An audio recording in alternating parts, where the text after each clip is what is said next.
이제 하나님의 말씀 이사야서 56장 1절과 2절 말씀을 제가 봉독하겠습니다. 이사야서 56장 1절과 2절 말씀입니다. 여호와께서 이같이 말씀하시되 너희는 공평을 지키며 의를 행하라.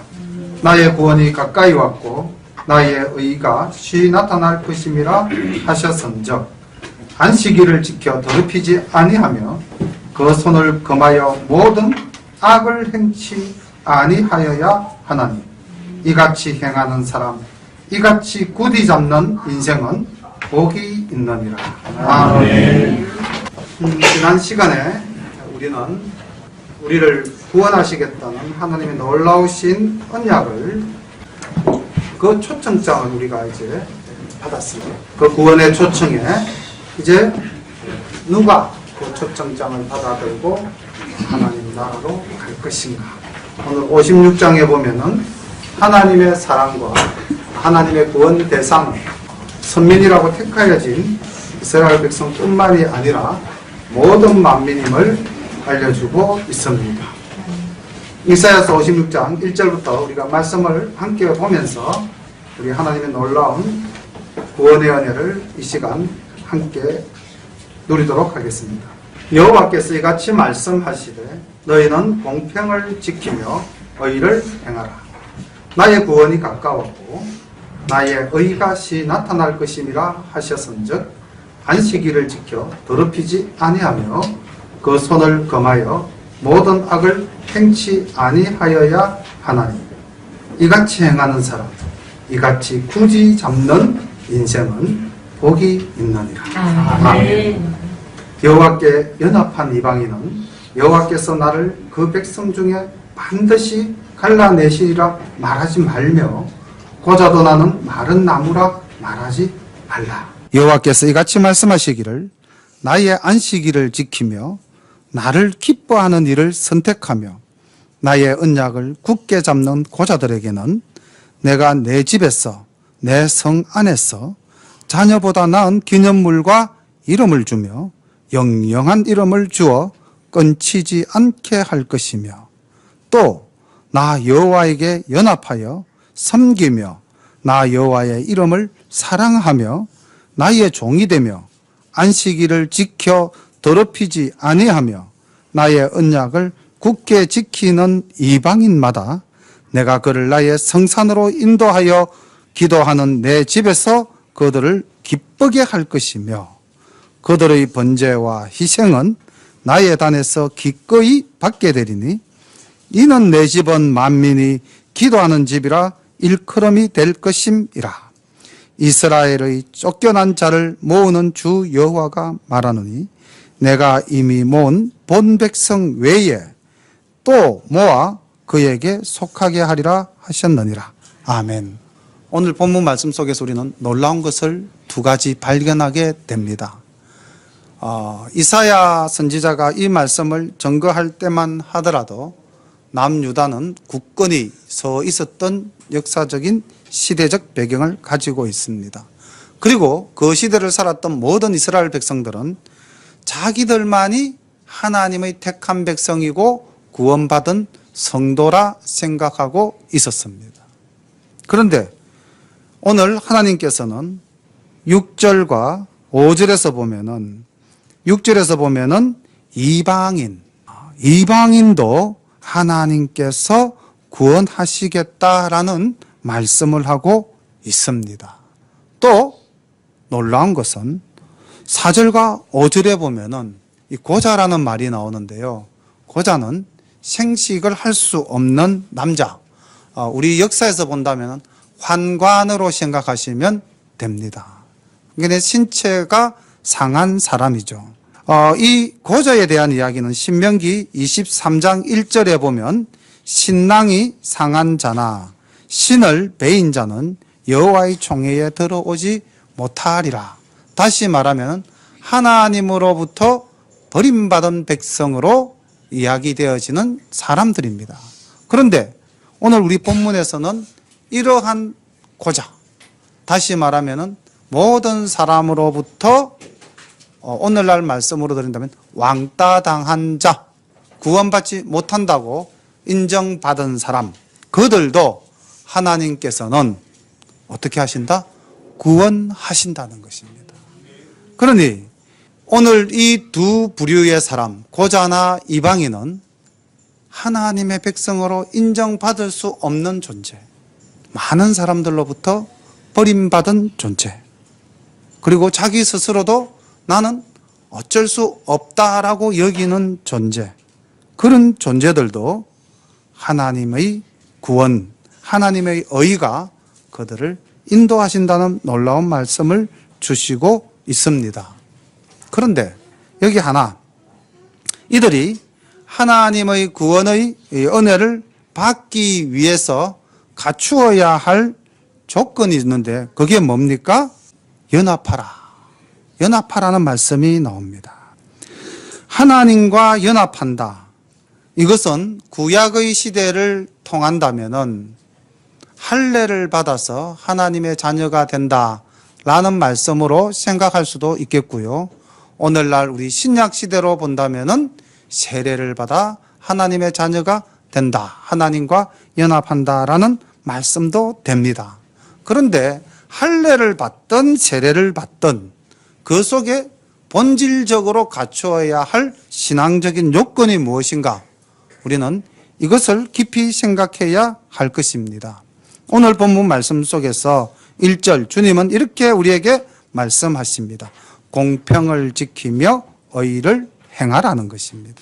하나님과 연합하여 하나님의 그 놀라운 구원을 받는 자라면은 그 구원받은 자로서의 합당한 삶을 우리가 살아야 하는데 그 삶의 근본이 무엇인가? 하나님의 공평을 지키며 하나님의 의를 행한다는 것입니다. 그 공평과 의를 지키는 가장 드러나는 삶의 모습이 무엇인가? 오늘은 주님께서 이렇게 말씀하셨습니다. 안식일을 거룩하게 지키라는 것입니다. 안식일을 준수하라. 4절에 보면 나의 안식일을 지켜라. 그 안식일을 지킨다는 것은 공평과 의를 행하는 것이요, 악한 일을 행치 아니하는 것이요, 하나님을 기쁘시게 하는 일이라는 것입니다. 우리는 오늘 어떻게 살아가고 있습니까? 예수 믿는 사람으로서 우리가 구원받았음을 모두 다 확신하십니까? 아직 확신 못하시는 분 계십니까? 나는 예수 믿고 구원받았다. 우리 모두가 이런 확신을 가지고 살아가고 있습니다. 그렇다면은 이 확신이 있다면은 그 확신에 따른 변화도 우리의 삶 속에서 나타나야 한다는 것입니다. 구원받은 사람이, 구원을 받았다고 확신하는 사람이, 하나님의 자녀라고 떳떳하게 말할 수 있는 사람이 자기의 삶 속에서 변화가 없다면은 그것은 말과 행동이 일치하지 않는 것이죠. 그렇다면 우리는 어떻게 살아야 할 것인가? 이 부분에 대해서도 다시 한 번 더 깊이 생각해 보아야 할 것입니다. 오늘 우리 성도님들은 6절 말씀 후반부에 나오는 안식일을 지켜서 더럽히지 아니하였다. 나의 언약을 굳게 잡아 지켰다. 그리고 하나님께서 말씀하신 기도하는 집에 우리는 다 나와서 이 시간 하나님께 기도하는 마음으로 예배를 드리고 있습니다. 이런 규정적인 신앙생활 외에 또 우리가 삶 속에서 오늘 기도하신 집사님의 말씀대로 우리가 삶 속에서 과연 그리스도의 향기를 나타내며 그 향기로 말미암아 믿지 않는 사람들에게까지 선한 영향력을 끼치고 살아가는가? 이 점에 대해서도 우리는 깊이 생각해 보아야 할 것입니다. 이스라엘 백성들은 자기들은 구원받았다고 자기들의 율법에 따라서 자기들의 신앙생활을 온전히 하였습니다. 그들만큼 엄격하게 금식하며 구제하며 기도한 사람 또한 없었을 겁니다. 그런데 주님께서는 그들을 두고 뭐라 그랬습니까? 외식하는 자라고 말씀하셨다는 것이죠. 오늘날 혹시 우리는 주님께서 그런 말씀을 우리에게 하시지는 않을까 한번 돌아봐야 할 것입니다. 9절 말씀을 보겠습니다. 9절부터 12절까지의 말씀을 보면은 그때 당시 구원받았다고 생각하는 이스라엘 사람들, 그리고 특히 그들 중에서도 지도자적 위치에 있었던 사람들의 삶의 모습이 어떠했는가를 이사야 선지자를 통해서 보여주고 있습니다. 들의 짐승들아, 산림 중의 짐승들아, 다 와서 삼키라. 그 파수꾼들은 소경이요, 다 무지하며 벙어리 개라. 능히 짖지 못하며 다 꿈꾸는 자요, 누운 자요, 잠자기를 좋아하는 자니 이 개들은 탐욕이 심하여 족한 줄을 알지 못하는 자요, 그들은 몰각한 목자들이라. 다 자기 길로 돌이키며 어디 있는 자이든지 자기 이만 도모하며 피차 이르기를 오라, 내가 포도주를 가져오리라. 우리가 독주를 잔뜩 먹자. 내일도 오늘같이 또 크게 넘치리라 하느니라. 이 말씀이 좀 우리에게 섬뜩하게 다가오지를 않습니까? 지금 주님께서 9절 말씀은 이방인을 들어서 이스라엘을 징치하시겠다는 이야기입니다. 들의 짐승들, 산림 중의 짐승들이 어디로 온다? 여기 파수꾼들에게로 온다는 것입니다. 그리고 어떻게 하라? 그 파수꾼들을 삼켜버려라. 주님의 심판, 하나님의 진노하심이 파수꾼들에게 임하신다는 것입니다. 자, 파수꾼은 적이 들어오나 들어오지 않나를 지키는 자들이 파수꾼의 의미죠. 그러나 여기서 말하는 파수꾼은 오늘날 우리 공동체를 지키는 지도자적 인물을 지칭한다고 볼 수도 있습니다. 그런데 그 파수꾼들을 나타내는 말이 무엇입니까? 소경이요, 벙어리 개요, 또 몰지각한 목자다, 이렇게 이야기를 하고 있습니다. 주님께서 말씀하시죠. 소경이 소경을 인도하면 둘 다 망한다고요. 혹시 내가 말씀의 소경이 아닌가요? 내가 하나님의 성령님 역사하시는 그 은혜 가운데에 소경으로 있는 것은 아닌가요? 소경은 안내할 수 없는 자입니다. 그리고 무지하다, 알지 못하는 자라고 이야기하고 있습니다. 그리고 파수꾼을 두고 벙어리 개라고 이야기를 하고 있습니다. 이스라엘에서 가장 혐오하는 동물 중에 하나가 개죠. 그런데 주님께서는 이스라엘의 지도자들을 벙어리 개다, 짖지 못한다, 꿈만 꾸는 자가, 누운 자요, 잠자기를 좋아한다. 그리고 이 개들은 탐욕이 심하여 족한 줄을 알지 못한다 라고 말씀하고 있습니다. 사람은 가지면 더 가지고 싶어 하는 게 본능이죠. 그런데 지도자가 자기의 권력을 가지고 재물을 더욱더 갖기를 원한다면은 그 나라의 백성들은 어떻게 될까요? 잘 살 수 있을까요? 어느 가정의 가장이 가족을 돌아보지 않고 자기의 하고자 하는 바만 끊임없이 추구한다면 가족 모두가 행복할 수 있을까요? 오늘 우리 집사님 기도 중에 가정이 가정답게 바로 서기를 간절히 기도했습니다. 서로가 서로를 돌아보며 배려하며 사랑하며 희생하며 그 가족을 내 몸같이 아끼기를 위해서 기도했습니다. 그렇다면 우리는 여기 이 11절 말씀, 이 말씀 속에 등장하는 개와 같은 존재는 되지 말아야 할 줄로 믿습니다. 탐욕이 심하여 족한 줄을 알지 못한다. 자기를 내려놓지 못하면은 우리는 이런 존재가 될 수밖에 없는 것입니다.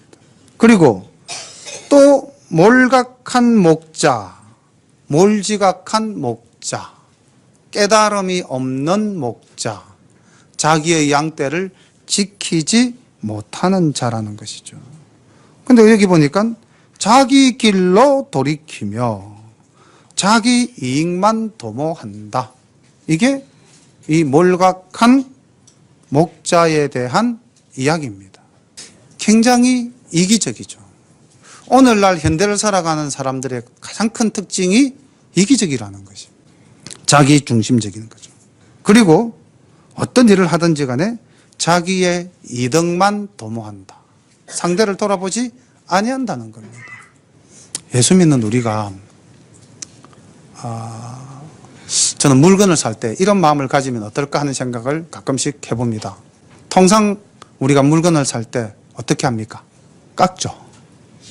물건을 살 때 우리는 통상적으로 깎습니다. 이게 인간의 본능입니다. 왜요? 깎아야만 내가 이익이 되니까요. 근데 예수 믿는 우리가 물건을 살 때 더 주고자 하면 아유 간택습니다. 다른 사람한테 파세요. 만약에 이럴 수 있는 마음이 있다면, 이렇게 우리의 삶이 조금만 변한다면 훨씬 더 그리스도의 향기를 우리가 풍기지 않겠습니까? 생활 속에서 작은 변화, 그것이 우리가 하나님과 연합하는 지름길인 줄로 믿습니다.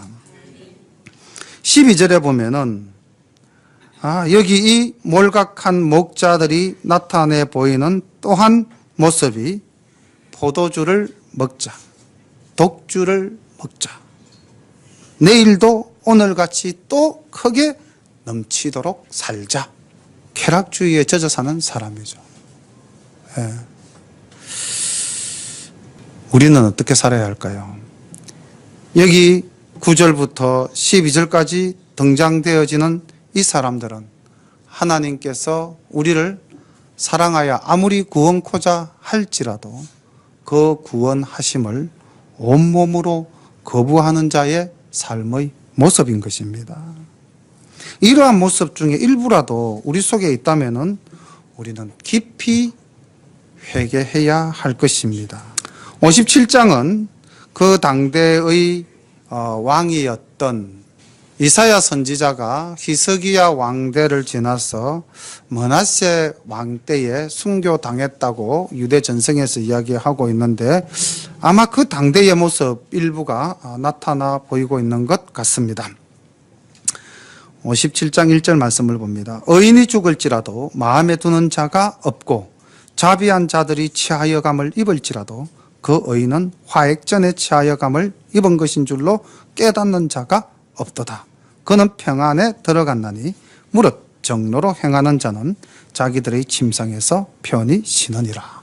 말씀이 조금 어렵게 느껴지는데 두 가지로 해석하시면 됩니다. 하나는 의인과 하나는 악인입니다. 악인의 관점에서 본다면은 이 땅에 있는 의인이 죽더라도 내하고는 상관할 바 없다.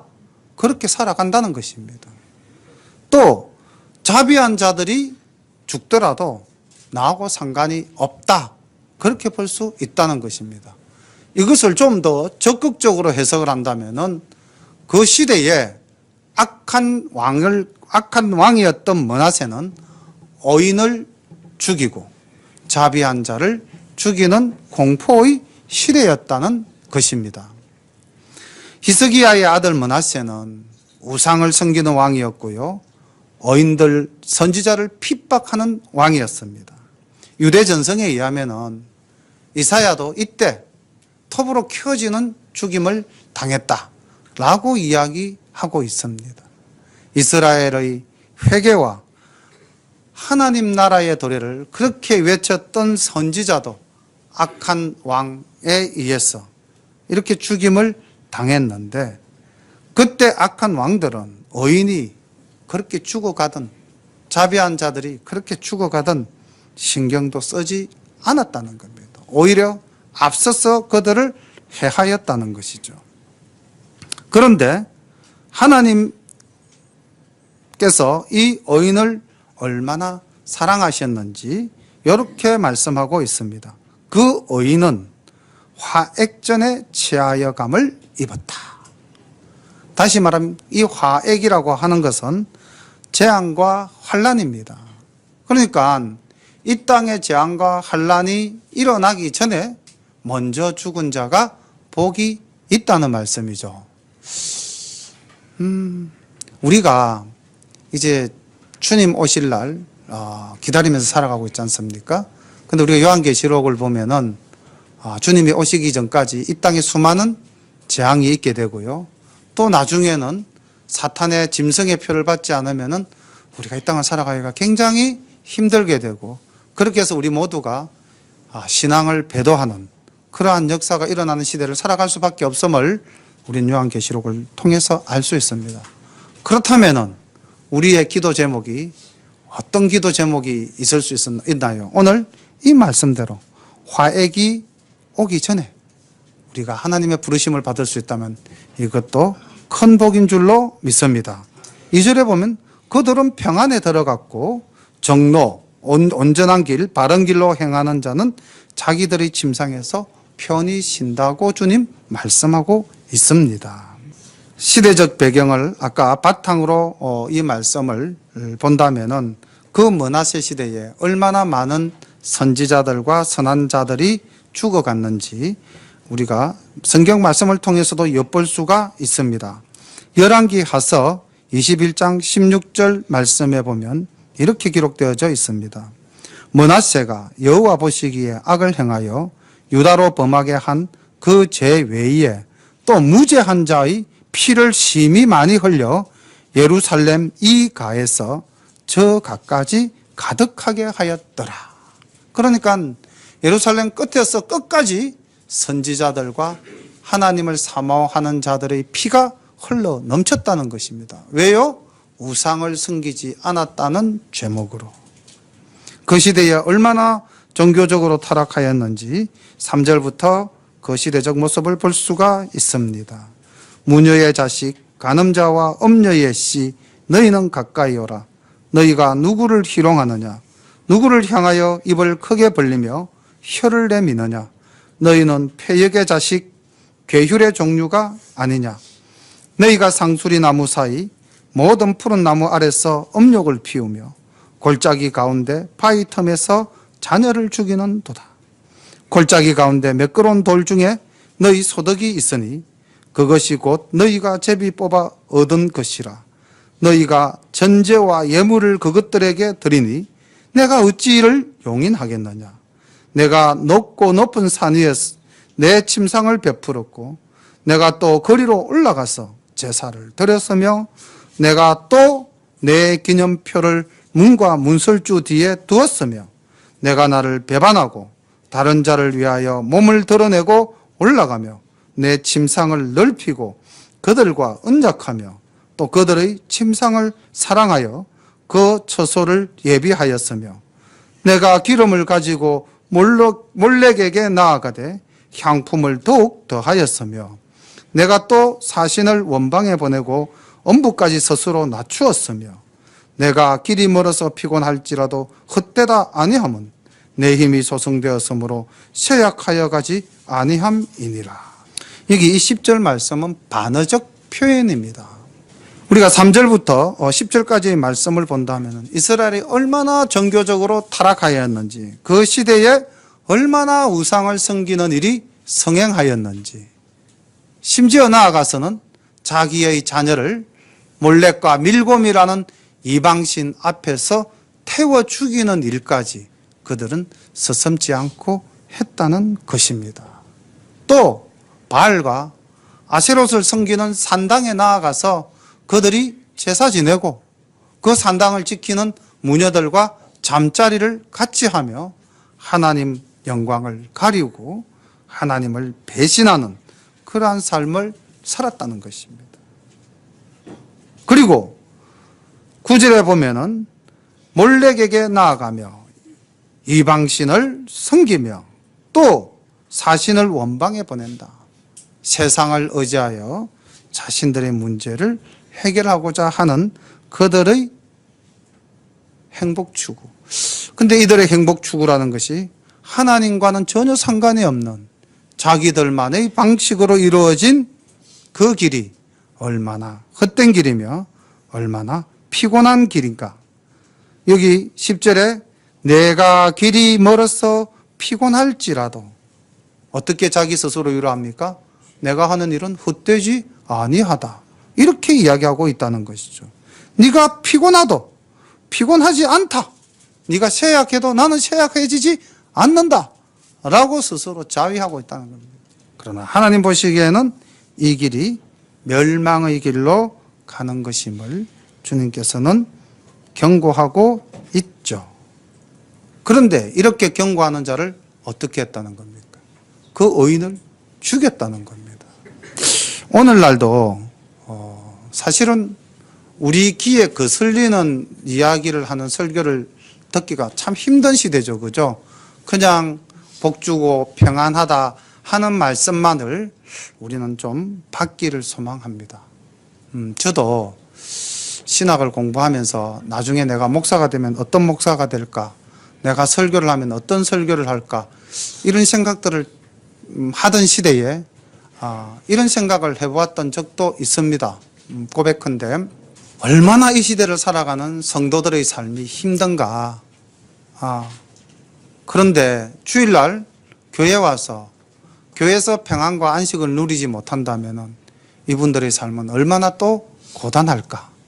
그래서 주일날 강단에서 성도들에게 선포되어지는 하나님의 말씀은 위로와 안식과 복을 주는 말씀을 하는 것이 옳지 않을까. 이런 생각을 했던 적도 있습니다. 생각이 참 많이 짧았죠. 그런 생각을 할 때는 그 근본이 누구였을까요? 하나님일까요? 사람일까요? 사람이죠. 제가 그렇게 생각하고 공부를 했던 적이 있었습니다. 그런데 이제 우리가 하나님의 말씀을 알고 말씀을 깊이 묵상할 때에 그 설교가 온전한 설교가 아니라는 것입니다. 우리가 말씀을 대언할 때는 사람의 편에서가 아니라 하나님의 편에서 말씀을 증거하여야 한다는 것을 깨닫게 된 것입니다. 그래서 만약에 여기 앉아 계신 우리 성도님들 얼마나 힘들게 일주일간 세상에서 치열하게 싸우다가 오셨는지 다 알고 있습니다. 저도 직장 생활을 50이 넘도록 했거든요. 그리고 신앙과 사회생활을 두 가지를 겸해서 한다는 것이 얼마나 어려운가도 제 자신이 알고 있습니다. 그렇지만 오늘 우리가 어떻게 살아야 하나? 내가 이 땅을 살아가고 있기 때문에 이 땅의 삶의 방식대로 살아야 한다.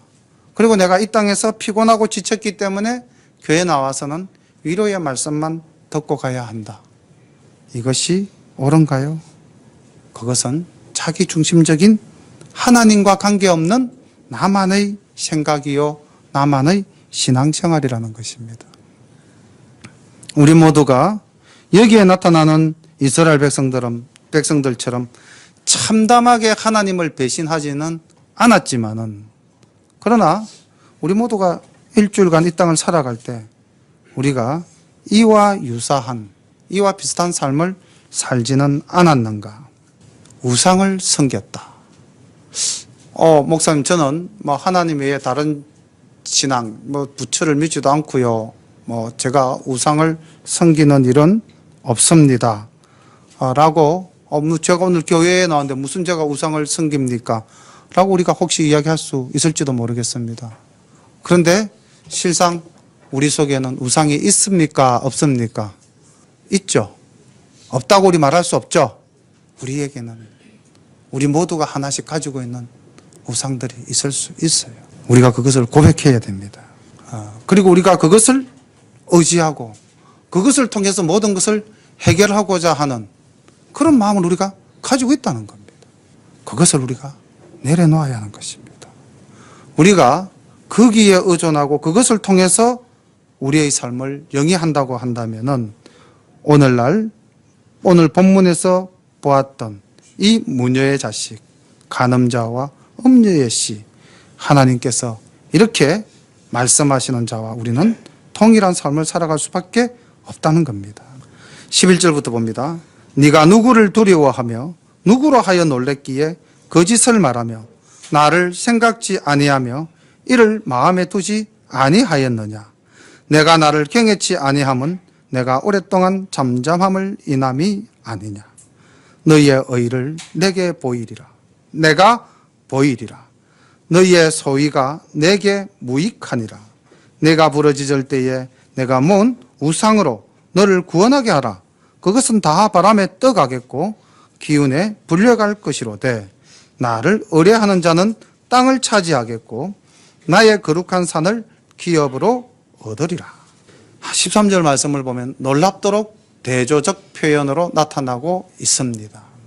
우리가 아까 우리 속에 갖고 있는 우상, 우리가 버리지 못하는 나의 그 마지막 기댈 언덕이라고 해야 됩니까? 그런 우상을 가진 자는 마지막에 너를 구원하나 불러보아라. 그것을 믿고 네가 한번 의지해 보아라. 과연 그것이 너를 구원하는가 보라. 어떻다는 겁니까? 바람에 떠가겠고 기운에 불려갈 것이다. 그것은 아무런 힘도 쓸 수 없고 너를 위해서 아무것도 할 수 없다는 것입니다. 오직 하나님을 의뢰하는 자, 그 자만이 땅을 차지하겠고 그 자만이 거룩한 산을 기업으로 얻을 것이라 말씀하고 있습니다. 우리 시편 101편 3절과 4절 말씀을 한번 찾아볼까요? 다윗이 하나님 앞에 고백하는 시편의 말씀인데 우리 이 다윗의 고백이 우리의 고백 되시기를 간절히 소망합니다. 시편 101편 3절과 4절 말씀입니다. 우리 다 함께 봉독하겠습니다. 시편 101편 3절 말씀입니다. 나는 비루한 것을 내 눈앞에 두지 아니할 것이요 배도자들의 행위를 미워하니 이것이 내게 붙잡지 아니하리이다. 사특한 마음이 내게서 떠날 것이니 악한 일을 내가 알지 아니하리로다. 아멘. 우리가 악을 떠난 삶을 살아야 할 줄로 믿습니다. 이렇게 우리가 하나님만을 섬기겠다. 내가 비루한 것을, 비천하고 누추한 것, 세상에 속한 것들을 내 눈앞에 두지 아니하고 하나님을 배신하는 자들의 행위를 미워하고 내가 이들과 붙잡지, 그들을 붙잡아서 함께 행동하지 않겠다라는 것입니다. 사특한 마음을 내가 갖지 않을 것이요 내가 악한 일에 대해서 관심조차 갖지 않겠다라고 다윗이 고백하고 있는 것입니다. 이제 14절부터 21절까지의 말씀은 하나님께서 이렇게 회개하고 하나님의 뜻대로 살고자 하는 자에게 하나님은 기다리시고 그들을 복주시겠다 말씀하고 있습니다. 장차 말하기를 도두고 도두어 길을 수축하여 내 백성의 길에서 거치는 것을 제하여 버리라 하리라. 지존무상하며 영원히 거하며 거룩하다 이름하는 자가 이같이 말씀하시되 내가 높고 거룩한 곳에 거하며 또한 밑줄 그십시오. 통회하고 마음이 겸손한 자와 함께 거하나니. 하나님께서는 높고 높은 하늘 보좌에 계시기도 하시지만은 하나님은 또 어디에 계십니까? 통회하고 마음이 겸손한 자와 함께 하신다 말씀하십니다. 다시 말씀드리면은 하나님은 우리와 함께 하신다는 겁니다. 어떨 때 우리와 함께 하신다? 우리가 통회하고 진심으로 애통하며 회개하고 우리가 마음을 겸손히 할 때에 그때 주님은 우리와 함께 하시니 이는 겸손한 자의 영을 소성케 하며 통회하는 자의 마음을 소성케 하려 함이라. 내가 영원히는 다투지 아니하며 내가 장구히는 노하지 아니할 것은 나의 지은 그 영과 혼이 내 앞에서 곤비할까 함이니라. 그의 탐심의 죄악을 인하여 내가 노하여 그를 쳤으며 또 내 얼굴을 가리우고 노하였으나 그가 오히려 패역하여 자기 마음의 길로 행하도다.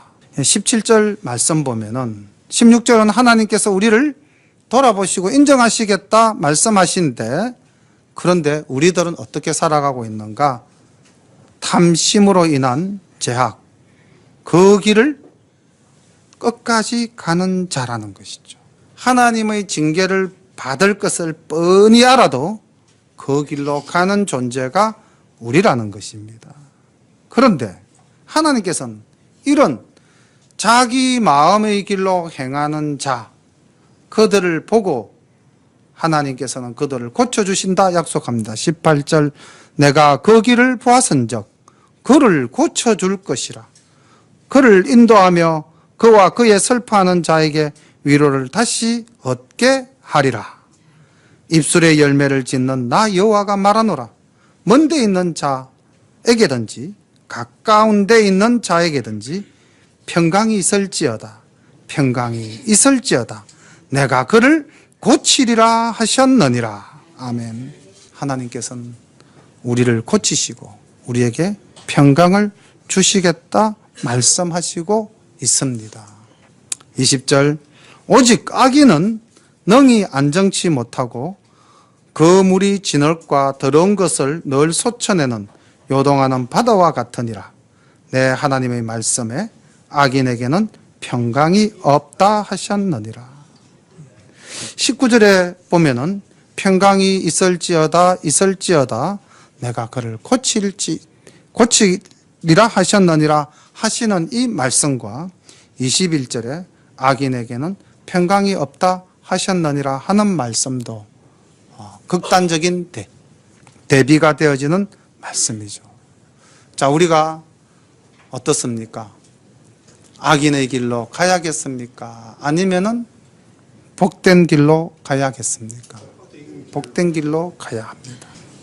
오늘 15절 말씀에 하나님께서는 통회하고 마음이 겸손한 자와 함께 거한다 하신 이 말씀을 붙들고 우리가 이 땅에서 우상을 섬기고 우리가 이 땅에서 내 힘을 의지하고 내 힘이 안 되면 세상의 힘을 의지하는 그런 악한 생각으로 살았다면 이제 하나님 앞에 겸손하게 통회하고 애통하며 회개하는 우리 열린 가족들이 되시기를 소망합니다. 그러면 하나님께서는 우리를 고치시고 우리에게 하나님의 평강하심이 우리 삶과 가정 속에 항상 함께 하실 줄로 믿습니다. 오늘 이 놀라운 은혜가 우리 열린 가족 모든 분들에게 임하시기를 간절히 축원드립니다. 기도 드리겠습니다. 하나님 우리 아버지, 하나님께서는 우리에게 말씀하십니다. 통회하고 겸손한 자가 되라. 아버지 하나님, 우리가 이 땅을 살면서 교만하였음을 고백합니다. 하나님, 우리가 이 땅을 살면서 죄를 범하고도 하나님 앞에 회개하지 아니하고 우리의 삶을 바꾸고자 아니하였습니다. 이 시간 이사야 선지자 말씀대로 우리는 통회하는 심령으로 하나님 앞에 우리의 삶을 고백하고 하나님을 떠난 그 발걸음이 이제 돌이켜서 하나님께서 바라시는 삶으로 향할 수 있도록 인도하여 주옵소서. 하나님의 놀라운 은혜가 우리 열린 가족 모든 성도들 위해 임하실 줄로 믿사옵고 말씀으로 새롭게 살아가고자 다짐하는 우리 성도들 한 사람 한 사람 그 영혼 위에 하나님 늘 함께하여 주시기를 소망하며 예수님 이름 받들어 기도드립니다. 아멘.